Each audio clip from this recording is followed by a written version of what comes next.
we go. Yay! Okay, hi buddy.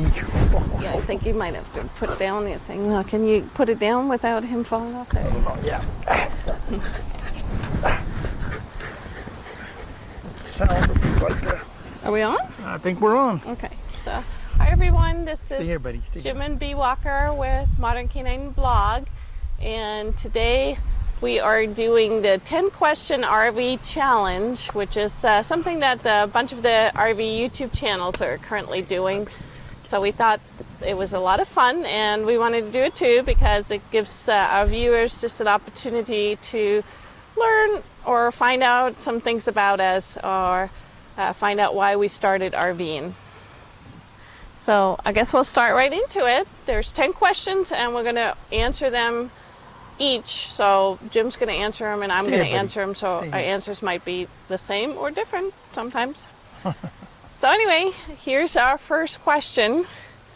Question number 1 is, if you could change or add one thing on your RV, what would it be? Don't do the power again. We just added an inverter to the inside of this RV, and I'm just obviously in love with the thing, but this RV now has an inverter, so all the outlets are 110 volts all the time. So power. Power, yeah. Stay here, buddy. And I'm going to say it's also power, but it's a electric awning, because I think a lot of times we choose not to put out our awning because it's one of those old mechanical ones, so it takes a little bit of effort to put out the awning, and it also takes some effort to put the awning back in. And sometimes when it looks like it might be a windy day, we may choose to leave the awning in because we don't want to have to deal with all of the production of having to put it back in. So having an electric awning, I think, would really be cool, because then you'd just be pushing a button. All right, so question number 2. What's something you didn't expect when you got your first RV?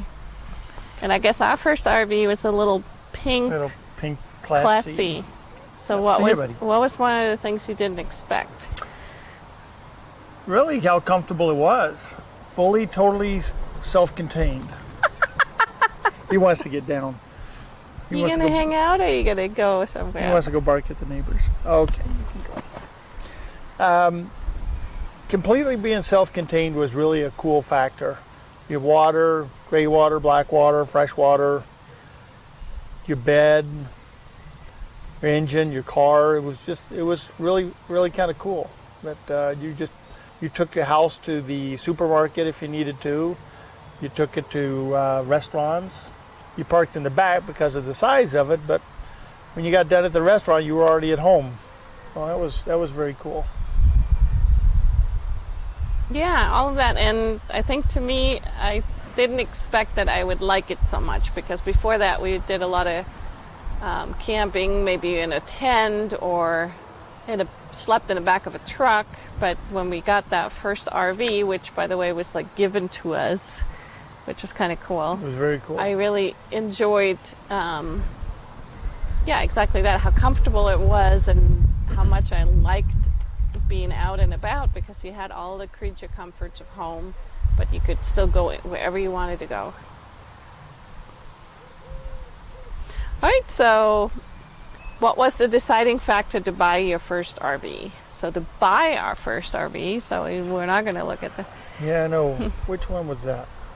What would you see this one? I guess it would have been this fifth wheel, yeah. Yeah. We had to go out and pay real money for it, do all the research, had to decide if we get a A-class, C-class, bumper pull, fifth wheel. This one was the size of the interior, the fifth wheels. What we found is the fifth wheels give you just more interior room. I mean, it has a ceiling fan on it, for goodness sake. So it was really kind of cool. We've been, it had slides on it. Our other RVs, none of them had slides, so you just had the little walkway, and you try to get to the front of the back. You had to, excuse me, pardon me, excuse me. But this one, you had plenty of room. So the size of the interior and the slides. That was the first time with slides. Yep.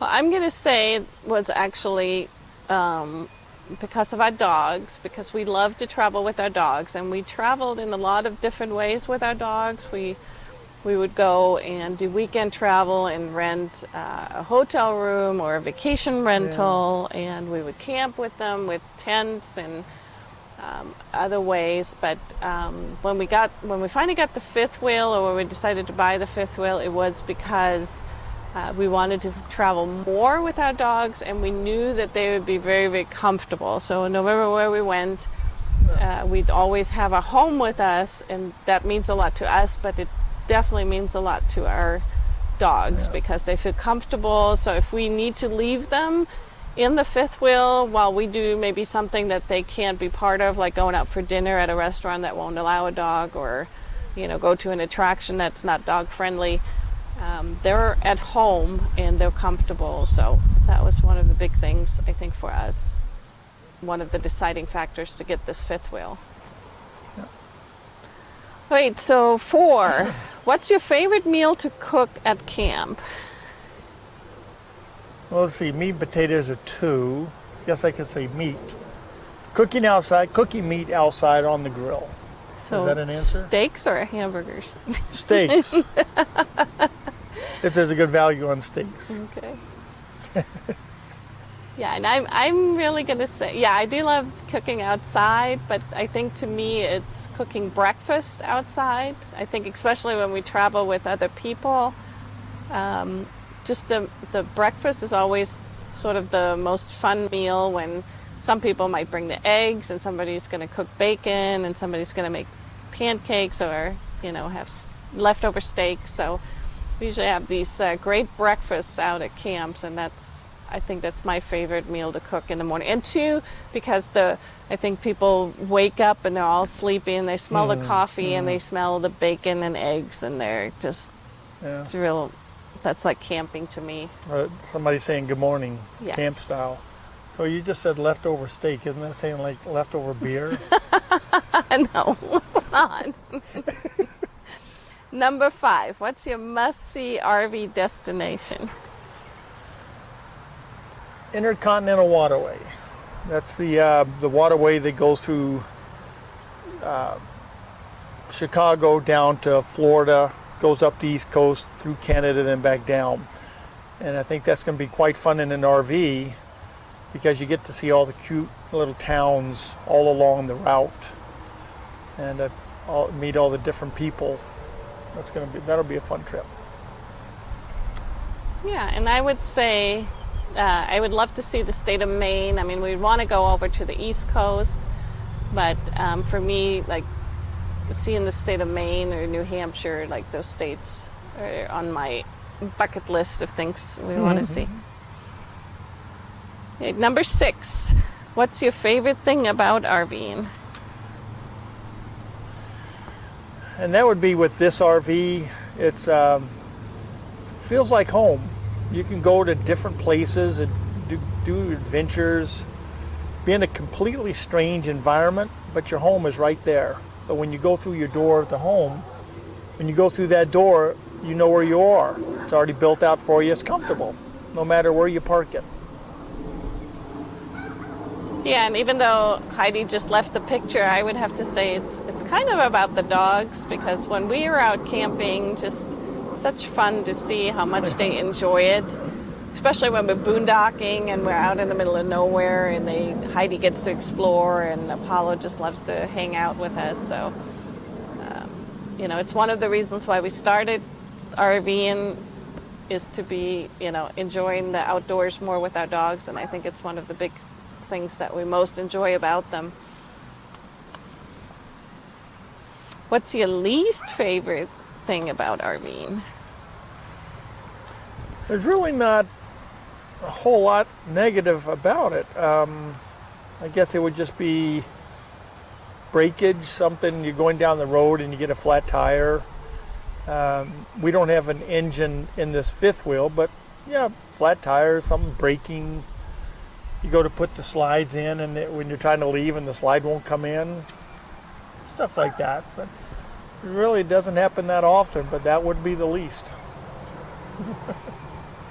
So I would have to say doing laundry. So doing laundry on the road can be challenging, having to use laundry mats and having limited amount of clothing or towels or bed sheets. So that's definitely one thing that is a lot easier when you're at home and you have your house and you have your washer and dryer right there with you. So that's going to be my least favorite thing about RVing.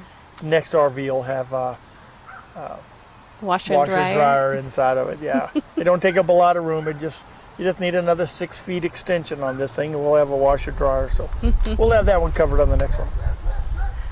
Right, and that's a good thing, because number 8 is what is the must-have on your next RV. So is that the washer and dryer then? To make the wife happy? Yeah, I'm sorry. What was I thinking? Of course, washer dryer. What's your next? Oh, my. Well, washer dryer. Yes, of course it would be. Mine's going to, I have to go back to having an inverter on the RV. That way you can plug in your laptops, you can plug in cell phones on any outlet, and the TV, all your appliances work. Yeah, so just having 110 volts all the time, even when you're not plugged in, that'll be a for sure on our next one. Okay. Well, mine is going to be a bigger refrigerator, because right now we just have the single door refrigerator, and if you are RVing, you know that. And if you're, in charge of grocery shopping, then you know that it's tough to, plan out your groceries and try to figure out how to make everything fit into that small refrigerator. So that would be my thing. I would like to have a double door, larger refrigerator in the next RV. Frozen hamburger patties. Break them. Yeah, that's all we need. Frozen hamburger. And a microwave. Okay, and a microwave. Or canned soup. Canned soup. Yeah. One point. Yeah, we'll get to this. So. Okay, so we had a little bit of technical difficulty. Well, we actually had all kinds of technical difficulty, but the main one was that our camera battery died. So we had to set up another camera, and it's getting kind of darker. But we do have a few more minutes, and we did want to finish this 10-question RV challenge. So we only have 2 more questions left. We should know them by heart now. And so the number 9 is, what's your favorite adult beverage at camp if you like adult beverages? And maybe I'll go first this time. Yeah. So I like beer. I'm German. And I love all of the local craft breweries. I love to find the little microbreweries and the individual beers and try those out. And my favorite is like an amber ale, or like an amber. And I don't really drink. I do drink. I just don't really like the taste of beer. We have a good friend that does a mixed drink, so when we go camping with them, that's about the only time I really drink. And there's some kind of secret recipe. We don't know what's in it. We don't know what's in it. It's very strong. We couldn't tell you. We would if we would. Yeah, we would. We could. He just adds a bunch of stuff. It's very strong, but it's quite flavorful and sweet. So that's why I like it. Like a sweet tea with a kick to it. All right, and then the last question is, what's your favorite indoor RV accessory? Favorite indoor RV accessory? That was a toss-up between a microwave and my fantastic fan. But I'm just going to say that the fan in our ceiling, a fantastic fan, at nighttime I like to turn the thing on and have it move air through the RV at night, and I leave my window open over my head so that it sucks in nice, cool, fresh air right over my head all night long. Yeah, that's the only window that's allowed to be open at night, is the one right by his window bed right there. You get fresh air. All right, and I would have to say mine would be a cell phone booster, and we don't have one yet. We're still looking to find the right one, but I think that would be a great RV accessory, because when we're out boondocking and we're out in the middle of nowhere where there's very little cell phone coverage, it would be nice to have that, to be able to stay connected and be able to upload our videos and keep working. So that would be my favorite gadget. Yeah, it's an accessory for sure. All right, so I hope you guys enjoyed watching this 10-question RV challenge, and we'll try to fun. find one of the more smaller YouTube channels and pass this on to them, and hopefully there'll be lots of other YouTubers doing the RV challenge and interacting in this way. It's just a fun way to do it. Hope some of this information helped too. Maybe you didn't think of some of these answers, and maybe that'll help you out in your RV adventures. Yep, so keep your paws on the road. Bye. Good girl, Heidi. You good dog. You're my fuzz butt. All right, hopefully that works. All right. Okay, buddy, you ready? Oh, here we go. I got you. There we go.